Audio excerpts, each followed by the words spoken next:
आइए शुरू करते हैं न्यूज पथ पर सफर। सबसे पहले आपको दिखाते हैं ऐसी तस्वीरें जिनका जिक्र सरेराह है। ये तस्वीरें सुर्खियों में भी है और सोशल मीडिया पर भी है। इनसे आपका बाखबर रहना बेहद जरूरी है क्योंकि चौराहे पर इन्हीं की चर्चा है। बिहार के मुख्यमंत्री नीतीश कुमार पटना यूनिवर्सिटी में एक उद्घाटन कार्यक्रम के दौरान फिसल गए। इस दौरान वहां मौजूद सुरक्षा कर्मियों ने उन्हें संभाल लिया। घटना से जुड़ा एक वीडियो भी सामने आया। दरअसल नीतीश कुमार शिक्षक दिवस के मौके पर पटना यूनिवर्सिटी के व्हीलर सीनेट हाउस का उद्घाटन करने पहुंचे थे। इसी कार्यक्रम में राज्यपाल राजेंद्र विश्वनाथ आर्लेकर भी मौजूद रहे। दोनों नेता जब उद्घाटन के लिए पर्दे की डोरी खींच ही रहे थे तो दूसरी ओर गए नीतीश कुमार का पैर फिसल गया। हालांकि राहत की बात ये रही कि उन्हें कोई चोट नहीं आई। केंद्रीय मंत्री हरदीप सिंह पुरी पंजाब के अमृतसर पहुंचे, जहां उन्होंने दरबार साहिब में मत्था टेका। इस दौरान हरदीप पुरी ने देश की खुशहाली और तरक्की के लिए अरदास भी की।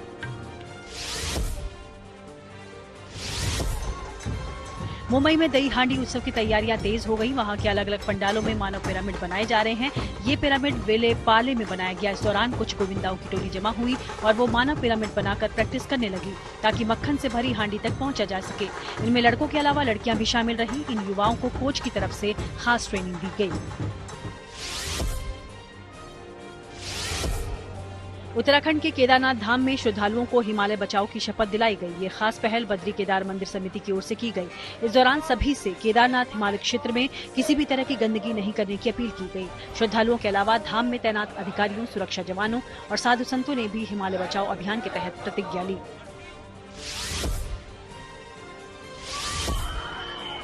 महाराष्ट्र के वाशिम जिले में कांवड़ यात्रा निकाली गई। इसमें बड़ी संख्या में महिलाओं ने भाग लिया। उन्होंने ढोल नगाड़ों के साथ आस्था का ये पर्व मनाया और हर हर महादेव के जयकारे लगाए।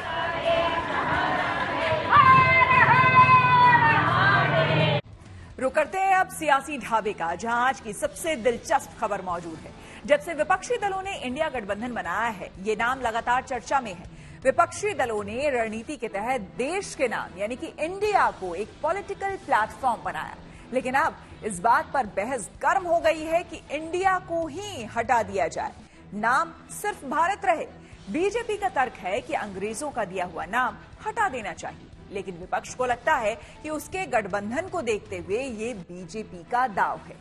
इंडिया बनाम भारत की सियासी लड़ाई कहां तक जाती है ये तो देखना होगा, लेकिन माना जा रहा है कि संसद के विशेष सत्र में सरकार इसके लिए संविधान संशोधन का बिल ला सकती है। फिलहाल दोनों तरफ से जुबानी तीर चलाए जा रहे हैं।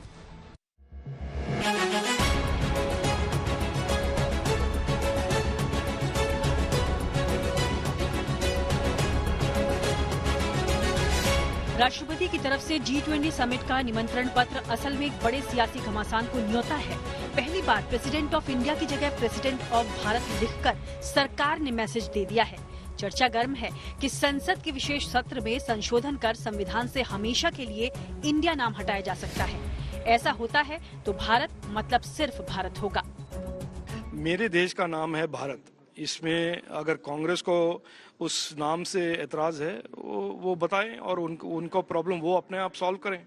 मेरा देश है भारत, मैं अपने देश का नाम भारत मानता हूँ और उसका एक और नाम है इंडिया, लेकिन है मेरा देश भारत और ये हम सब मानते हैं और हर भारतवासी यही मानेगा कि भारत हमारे देश का नाम है। कांग्रेस गुमराह कर रही है, नाम बिल्कुल बदला नहीं जा रहा। उस नाम के साथ जो दूसरा नाम अनावश्यक रूप से जुड़ा था उसको हटाने के लिए मांग हुई है। पूरा देश आज चाहता है। भारत का नाम दसियों हजार साल से मैं कह रहा हूं भारत है, इसलिए ये भारत रहना चाहिए। विश्व के अंदर कोई देश ऐसा नहीं है जिसके दो नाम हों। पहले एक जमाने में सीलोन और श्रीलंका था, उन्होंने भी सीलोन हटा दिया। शायद झूठ कहते हैं जो कहते हैं कि नाम में क्या रखा है। सियासत में नाम पर ही खेल है। जैसे कई सड़कों, शहरों और संस्थानों के नाम बदले गए, अब देश के नाम की बारी है। लेकिन विपक्षी पार्टियां आरोप लगा रही हैं कि इंडिया गठबंधन से मिल रही चुनौती से चिढ़कर इंडिया नाम ही हटाने की तैयारी है। It seems that after the India alliance has been constituted, the BJP have started to develop an ill will and a sense of hatred towards the name of India. तो अगर किसी पार्टियों का अलायंस इंडिया बन जाता है तो वो देश का नाम बदल देंगे। देश तो 140 करोड़ लोगों का है, किसी एक पार्टी का देश थोड़ी है। कल मान लीजिए इस इंडिया अलायंस ने अपना नाम बदल के भारत रख लिया, तो फिर भारत भी बदल देंगे। फिर क्या भारत का नाम बीजेपी रखेंगे? ये बात सही है कि करीब 70 सालों से इंडिया नाम सरकारी संस्थाओं से लेकर योजनाओं तक सभी का हिस्सा रहा है। चंद्रयान भेजने वाले इसरो के नाम में भी इंडिया है, तो देश के सबसे बड़े अस्पताल एम्स के नाम में भी इंडिया है और देश के सबसे बड़े इंजीनियरिंग इंस्टीट्यूट IIT के नाम में भी इंडिया है। बहस शुरू हो चुकी है कि इंडिया की जगह अगर सिर्फ भारत लिखना होगा तो न जाने कितने नाम बदल जाएंगे। इस बीच पूर्व क्रिकेटर वीरेंद्र सहवाग ने मांग उठा दी कि टीम इंडिया को टीम भारत कहा जाए। हिंदी फिल्म इंडस्ट्री, जिसे बॉलीवुड कहा जाता है, उसके सुपरस्टार यानी अमिताभ बच्चन ने भी भारत माता की जय ट्वीट कर इस बदलाव का पहले ही स्वागत कर दिया। समझने वाली बात है कि जो भारत नाम के साथ हैं, वो संस्कृति और राष्ट्रवाद का तर्क दे रहे हैं। जो इंडिया हटाए जाने से नाराज हैं, वो राज्यों के अधिकार और संविधान का हवाला दे रहे हैं। ये मन को बहुत संतोष देने वाला सूचना है। भारत हमारी परिचय है, इसको लेके हम गर्वित है। हम कहते हैं गर्व से कहो हम भारतीय है। तो भारत के नाम को राष्ट्रपति जी ने प्रायोरिटी में ले आया। देश सुन के इसके लिए बहुत खुश होगा, ये मेरा पूरा विश्वास है। देश में ये सारे हम जो कहते हैं कि हमको दासत्व की मानसिकता से बाहर आना है, कॉलोनियल माइंडसेट से बाहर आना है, ये उसके लिए सबसे बड़ा स्टेटमेंट है। हमें नहीं पता था कि भाजपा वाले इतने कमजोर लोग हैं, इतनी जल्दी परेशान होकर। अभी तो चंद हफ्ते हुए हैं इंडिया नाम के इस गठबंधन को बने हुए, और आप खिलवाड़ करना आपने शुरू कर दिया। इनविटेशन भेजे जा रहे हैं, रिपब्लिक ऑफ इंडिया की जगह रिपब्लिक ऑफ भारत। साहब, आर्टिकल 1 में बड़ा क्लियर पोजीशन है, इंडिया दैट इज भारत। और अगर आप हमसे डर करके, इस गठबंधन से डर करके, तो उसकी टैगलाइन पढ़ लीजिएगा। नीचे इंडिया के नीचे टैगलाइन है, जुड़ेगा भारत, जीतेगा इंडिया। बीजेपी की ओर से इंडिया नाम हटाने की मांग संसद और संसद के बाहर पहले से हो रही है, लेकिन ये सिर्फ इत्तेफाक नहीं कि विपक्ष का इंडिया गठबंधन बनने के बाद इस मुद्दे ने जोर पकड़ लिया है। बीजेपी इंडिया नाम को गुलामी का प्रतीक बताती ही रही थी। चंद रोज पहले RSS प्रमुख ने भी सलाह दी कि इंडिया की जगह सिर्फ भारत का इस्तेमाल किया जाए। निमंत्रण पत्र पर प्रेसिडेंट ऑफ भारत लिखा जाना इसी बहस में आगे की कड़ी है। अब वास्तव में इसके लिए संविधान संशोधन होता है या नहीं, ये तय नहीं, लेकिन लोकसभा चुनाव के लिए इसे बड़ा मुद्दा मानकर चलिए। Bureau report, good news today. India बनाम भारत के मुद्दे को सियासी या यूं कहें कि चुनावी मुद्दा बनाने की कोशिश है। इस लिहाज से इसमें कोई दिक्कत नहीं, लेकिन जहां तक संविधान संशोधन की बात है, सरकार के लिए ये काम आसान नहीं होगा। दोनों सदनों में बहुमत के साथ 2/3 सदस्यों का समर्थन जुटाना फिलहाल मुश्किल है। कॉन्स्टिट्यूशन वो है, बिल लाना पड़ेगा। बिल लाके इसकी स्पेशल मेजोरिटी है, इसकी मेजोरिटी है total majority of the total membership of the house and 2/3 of the members present and voting. मतलब हाउस के जो टोटल मेंबरशिप है उसकी मेजोरिटी प्लस 2/3 2/3 मेंबर्स जितने बैठ के वोट देते हैं उसके 2/3, ये दोनों चीजें हैं। ये स्पेशल मेजोरिटी मानी जाती है और कही जाती है। और न्यूज पथ के सफर में अब सोशल अड्डा पर थोड़ा सा रुकते हैं और आज के मुद्दे पर लोगों की राय जानते हैं। सोशल अड्डा में आज का मुद्दा भारत और इंडिया नाम को लेकर छिड़ी बहस से ही जुड़ा है। इस मुद्दे पर जहां सियासत गरमा रही है, तो वहीं आम लोग इस बारे में क्या राय रखते हैं, ये जानने के लिए हमने लखनऊ और पटना के कुछ लोगों से बात की। सुनिए। इंडिया या भारत, क्या सोचते हैं लोग? क्योंकि जो बात सामने आ रही है उसके मुताबिक राष्ट्रपति ने G20 के राष्ट्राध्यक्षों को डिनर पर इनवाइट करने के लिए जो पत्र, आमंत्रण पत्र एक तरह से लिखा है, उसमें ये लिखा गया है कि भारत की राष्ट्रपति उनको आमंत्रित करती हैं।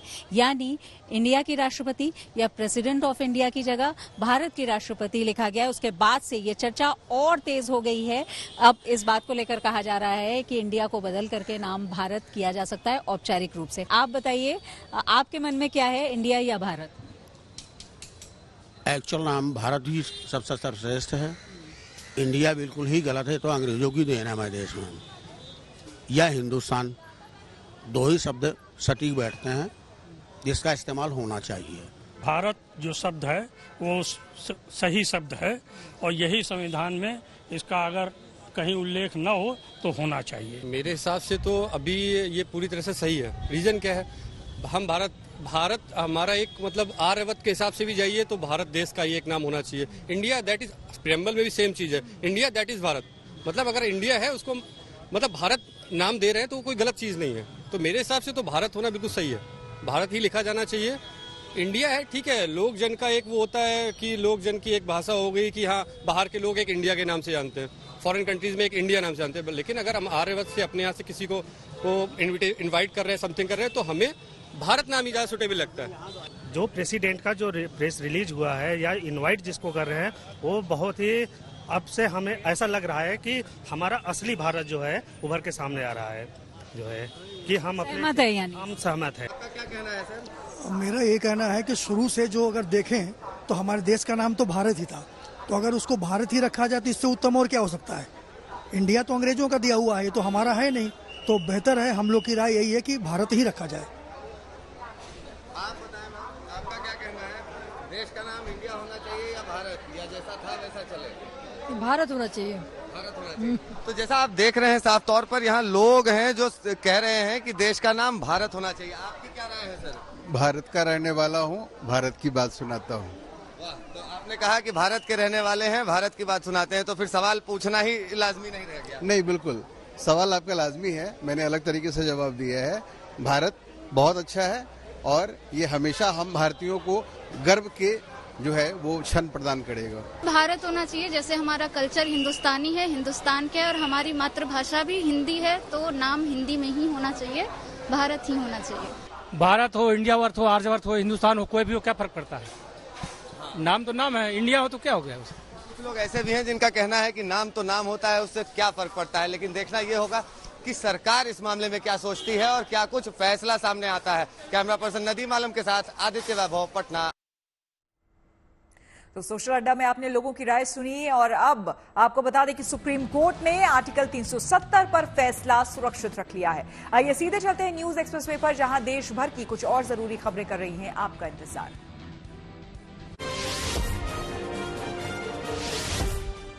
जम्मू कश्मीर में आर्टिकल 370 के मुद्दे पर सुप्रीम कोर्ट में सुनवाई पूरी हो गई। अदालत ने अपना फैसला सुरक्षित रख लिया। इससे पहले कुछ याचिकाओं में मांग की गई थी कि जम्मू कश्मीर में आर्टिकल 370 फिर से बहाल किया जाए और उसका पूर्ण राज्य का दर्जा भी लौटाया जाए। इन्हीं याचिकाओं पर मुख्य न्यायाधीश की अगुवाई में 5 जजों की संविधान पीठ ने सुनवाई की। 6 राज्यों की 7 विधानसभा सीटों पर उपचुनाव हुए। इनमें उत्तर प्रदेश की घोसी सीट, झारखंड की डुमरी, उत्तराखंड की बागेश्वर, त्रिपुरा की धनपुर और बॉक्सनगर, साथ ही पश्चिम बंगाल की धूपगुड़ी और केरल की पुथुपल्ली सीटें शामिल रही। अब इन सीटों पर शुक्रवार को चुनाव नतीजे आएंगे। बिहार में शिक्षा विभाग ने छुट्टियों से जुड़े अपने फरमान को वापस ले लिया। अब शिक्षकों की छुट्टियों में 11 दिन की कटौती नहीं होगी। पहले वाला आदेश ही लागू रहेगा, यानी उन्हें 23 छुट्टियां मिलती रहेंगी। शिक्षकों और विरोधी दलों की आपत्ति के बाद शिक्षा विभाग ने अपना आदेश बदला। तेलंगाना के हैदराबाद में भारी बारिश हुई, जिससे कई इलाके पानी से लबालब हो गए। लोगों के घरों में पानी घुस गया, साथ ही सड़कों पर खड़ी कारें भी पूरी तरह से जलमग्न हो गई। भारी बारिश को देखते हुए प्रशासन ने राहत और बचाव अभियान चलाया। उत्तराखंड के केदारनाथ के पास सेल्फी लेने के चक्कर में एक तीर्थयात्री मंदाकिनी नदी में गिर गया। इसके बाद वहां साथी यात्रियों और स्थानीय लोगों ने जान जोखिम में डालते हुए रस्सी के सहारे उसे बाहर निकाला। गनीमत रही कि यात्री न तो नदी के तेज बहाव में बहा और न ही उसे गंभीर चोटें आईं।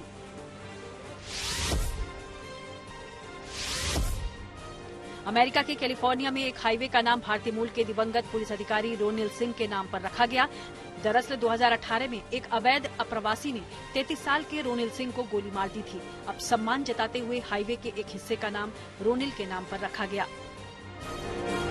रुक करते हैं अब प्रगति मार्ग का, जहां ऐसी खबरें हैं जो कि देश की तरक्की, प्रगति और लोगों की काबिलियत दिखाती है। इसी कड़ी में आपको टीचर्स डे के इस खास मौके पर जमशेदपुर के एक दिव्यांग टीचर से मिलवाते हैं, जिन्होंने मुश्किल वक्त में हालात का रोना नहीं रोया और हौसलों के दम पर कामयाबी की नई कहानी लिखी। देखिए ये रिपोर्ट।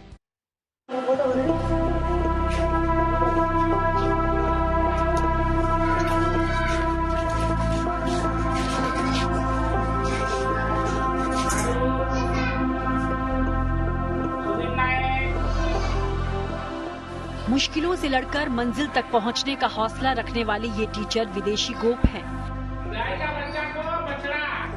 ये विदेशी गोप जमशेदपुर के डुमरिया माध्यमिक विद्यालय में बच्चों को पढ़ाते हैं। दोनों पैरों से दिव्यांग होने के बावजूद भी वो रोजाना ट्राईसाइकिल से 1 किलोमीटर का सफर तय कर बच्चों को पढ़ाने के लिए स्कूल आते हैं।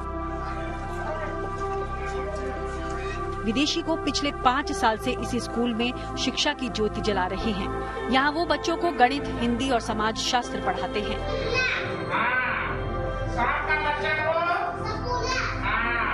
बच्चों को पढ़ाना सर अच्छा ही लगता है। बच्चों मेरा इंतजार भी करते हैं, बच्चे भी हमसे खुश रहते हैं।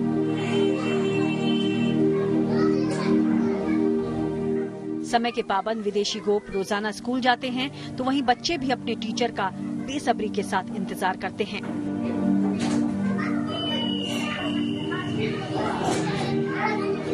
बहुत अच्छा पढ़ाते थे, मैथ, हिंदी पढ़ाते थे। शारीरिक रूप से तो अच्छे हैं लेकिन बहुत अच्छे पढ़ाते थे। एक जमाना था, एक समय था जब ये इसी स्कूल में पढ़ा करते थे और आज शिक्षक बनके इसी स्कूल में बच्चों को पढ़ा रहे हैं। सिर्फ छात्री नहीं, स्कूल के बाकी शिक्षक भी विदेशी गोप की मेहनत और जज्बे को सलाम करते हैं।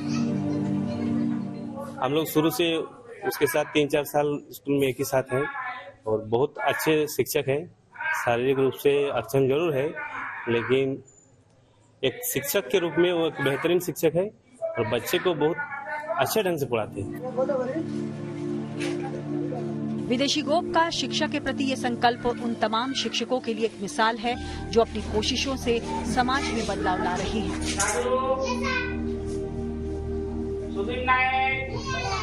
जमशेदपुर से अनूप सिन्हा के साथ bureau report, good news today. News पथ पर आगे है धन बाजार, जहां शेयर बाजार से लेकर कारोबार तक की सभी अहम खबरें होती हैं और इसका सीधा रिश्ता आपकी आमदनी, आपकी जेब से होता है। तो तेज रफ्तार खबरों के बीच ये जरूरी खबरें छूट न जाए, इसलिए सीधे आपको लिए चलते हैं धन बाजार।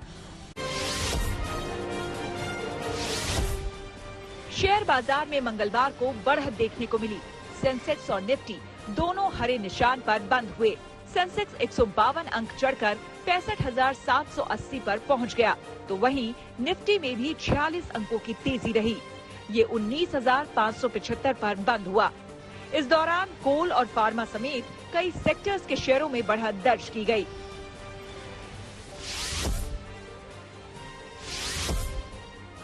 दिल्ली सराफा बाजार में सोने चांदी के दामों में गिरावट दर्ज की गई। सोने का भाव 150 रुपए गिर गया, यानी अब दिल्ली में 10 ग्राम सोने की कीमत 60,300 रुपए हो गई, जबकि चांदी 1,500 रुपए सस्ती मिलेगी। अब 1 किलो चांदी की कीमत 75,500 रुपए हो गई।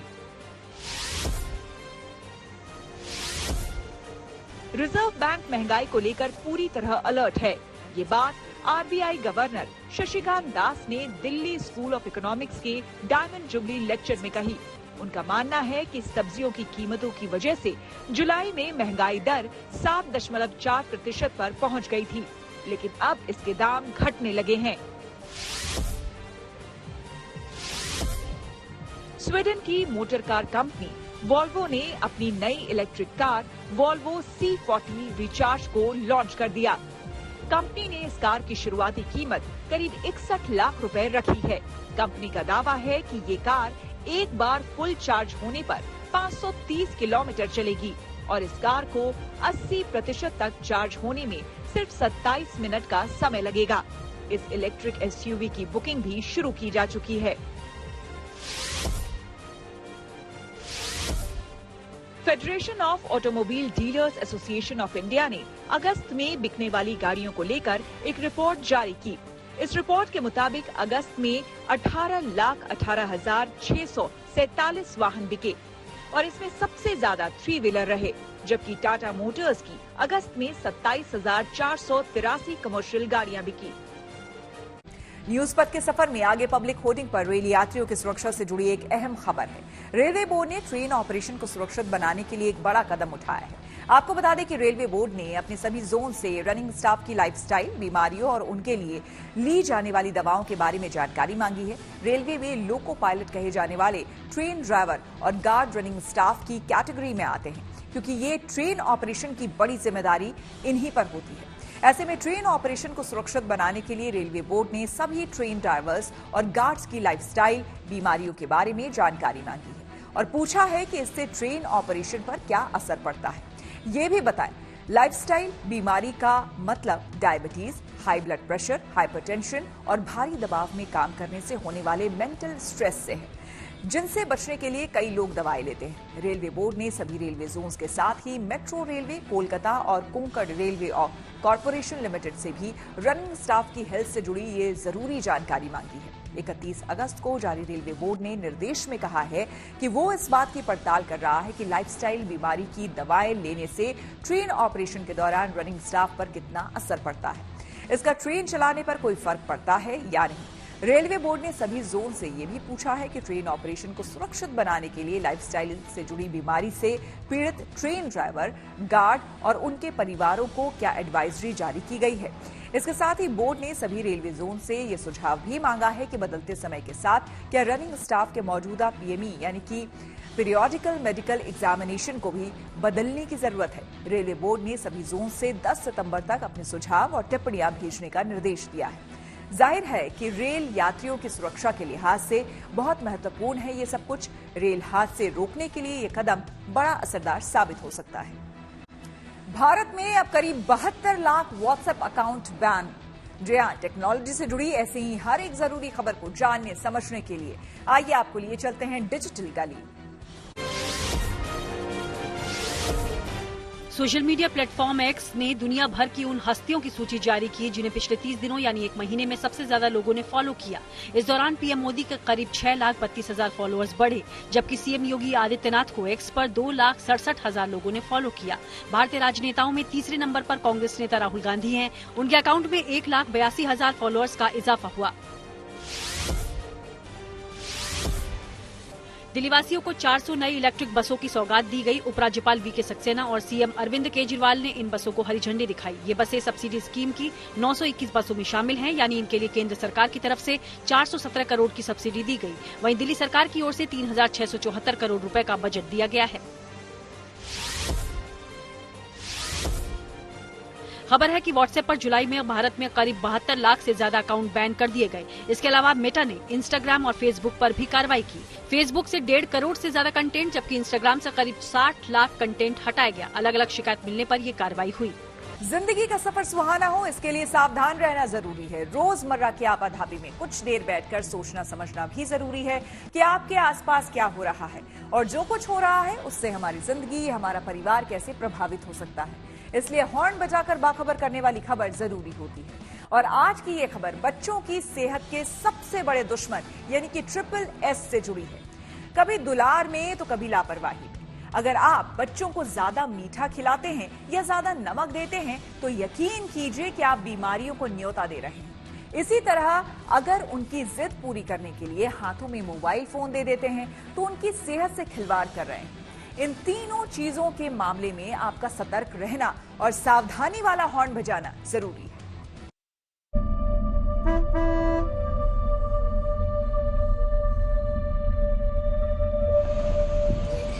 इस मासूम हंसी से पूरे परिवार की खुशी जुड़ी है। किलकारियों से दिल झूम जाता है और शरारतों से घर का कोना कोना मुस्कुराता है। बच्चे को कोई तकलीफ ना हो, इसके लिए हर जरूरी इंतजाम किया जाता है। उसके खान पान पर खास ध्यान दिया जाता है। लेकिन SSS के मामले में जरा सी लापरवाही या नादानी बच्चे की सेहत बिगाड़ सकती है। SSS यानी शुगर, सॉल्ट और स्क्रीन मौजूदा दौर में बच्चों के सबसे बड़े दुश्मन हैं। इसलिए इन्हें लेकर सावधानी वाला हॉर्न बजाना जरूरी है। पहले आपको विस्तार से बताते हैं कि SSS कैसे बच्चों की सेहत के लिए खतरा हो सकता है। अगर बात करें शुगर यानी चीनी की, तो इसके ज्यादा इस्तेमाल से बच्चों को अस्थमा और किडनी की समस्या हो सकती है। ब्लड शुगर का लेवल बढ़ सकता है, पाचन की परेशानी हो सकती है, और आंखें खराब हो सकती है। समझने वाली बात ये है कि बच्चों के लिए प्राकृतिक रूप से या फलों से मिलने वाली शुगर पर्याप्त है, यानी उन्हें अलग से चीनी देने की जरूरत नहीं। और अगर दे भी रहे हैं तो ध्यान रखें कि 6 साल के बच्चे को रोजाना 19 ग्राम से ज्यादा चीनी नहीं खानी चाहिए और टीनेजर के मामले में 25 ग्राम चीनी काफी है। जहां तक 6 महीने तक के बच्चों की बात है, उन्हें बाहर से चीनी बिल्कुल नहीं देनी है। इसी तरह नमक के इस्तेमाल पर भी खास ध्यान रखना जरूरी है।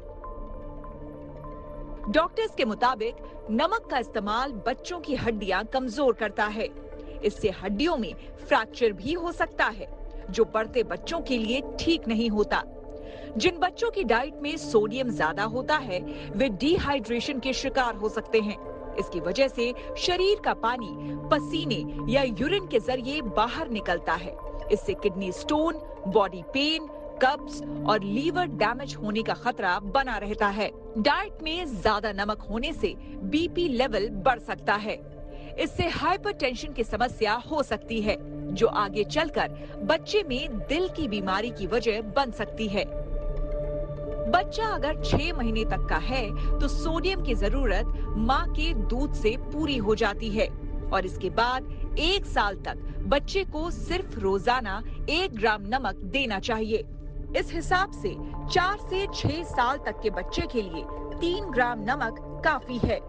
शुगर और सॉल्ट के मामले में सतर्क रहने के साथ साथ स्क्रीन से होने वाली समस्या से भी बाखबर होना जरूरी है। मौजूदा दौर में बच्चे धड़ल्ले से स्मार्टफोन का इस्तेमाल कर रहे हैं, लेकिन ज्यादा स्क्रीन एक्सपोजर उनकी सेहत के लिए ठीक नहीं। WHO की रिपोर्ट बताती है कि जो बच्चे ज्यादा समय तक फोन का इस्तेमाल करते हैं, उन्हें मैलिग्रेंट यानी एक तरह का ट्यूमर होने का खतरा होता है। एक स्टडी के मुताबिक सिर्फ 2 मिनट तक फोन पर बात करने से बच्चे के दिमाग के अंदर की इलेक्ट्रिक एक्टिविटी बदल सकती है। इसकी वजह से बच्चे का मूड पैटर्न और बर्ताव बदल सकता है। बच्चों को नई चीजें सीखने में या ध्यान केंद्रित करने में परेशानी हो सकती है। नींद पूरी नहीं होने से थकान और बेचैनी हो सकती है। जो बच्चे मोबाइल के चक्कर में खेलते कूदते नहीं, उन्हें मोटापे का खतरा होता है। ये समस्या आगे चलकर हाइपरटेंशन और डायबिटीज की वजह बन सकती है। इसके अलावा फोन के ज्यादा इस्तेमाल से बच्चों को कई तरह की दिमागी परेशानी हो सकती है। इसलिए 16 साल से कम उम्र के बच्चों को मोबाइल फोन देने से बचें। ध्यान रखें कि बच्चों को चैटिंग और वीडियो गेम की आदत ना पड़े। कुल मिलाकर शुगर और सॉल्ट के साथ स्क्रीन बच्चों की सेहत पर भारी पड़ सकती है। इसलिए सतर्क रहें और दूसरों को जागरूक करने के लिए सावधानी वाला हॉर्न बजाएं। बच्चों के लिए SSS के खतरे पर हमने बात की डॉक्टर मीना जे से। सुनिए क्या कहना है उनका। छोटे बच्चों को मतलब लेस देन 1 ईयर बच्चों को हम सॉल्ट और शुगर बहुत ही कम मात्रा में देते हैं। ऐसे नहीं कि हमें बिल्कुल शुगरलेस खाना देना है, बट हम नेचुरल शुगर ज्यादा देंगे, जैसे फ्रूट्स में होता है, डेट्स में है, और हम रिफाइंड शुगर से अच्छा है हम गुड़ यूज करें। ऐसे ही बड़े बच्चों का भी सॉल्ट और शुगर इंटेक बहुत ही कम रखना है, जिस टेस्ट के हिसाब से। बट हाँ, जो प्रोसेस्ड फूड में या हम स्टोर्ड फूड में जो एक्स्ट्रा सॉल्ट होता है और शुगर होता है, उसके मात्रा जरूर कम कर सकते हैं, क्योंकि एक्सेस सॉल्ट हमें पता ही है ये बहुत सारी बीमारियों को कॉज करता है। बच्चों में देखा गया है कि जो सॉल्ट एक्सेस लेते हैं बहुत ही छोटे से in the form of pickle या स्टोर्ड फूड, इनको ब्लड प्रेशर थोड़ा हायर लेवल पे रहने की चांसेस भी रहते हैं। और शुगर, एज वी नो कि शुगर, रिफाइंड शुगर से हमारा मोटापा बढ़ सकता है और ओबेसिटी की चांसेस भी बच्चों में देखा गया है। इसलिए शुगर की मात्रा और सॉल्ट की मात्रा मिनिमल रखना चाहिए बच्चे को। एक्सेस, ओवर द टॉप और extra servings of salt and sugar को अवॉइड करना चाहिए। इसी के साथ न्यूज वक्त में मेरे यानी श्वेता झा के साथ फिलहाल इतना ही। देश दुनिया की तमाम पॉजिटिव खबरों के लिए आप देखते रहिए गुड न्यूज टुडे।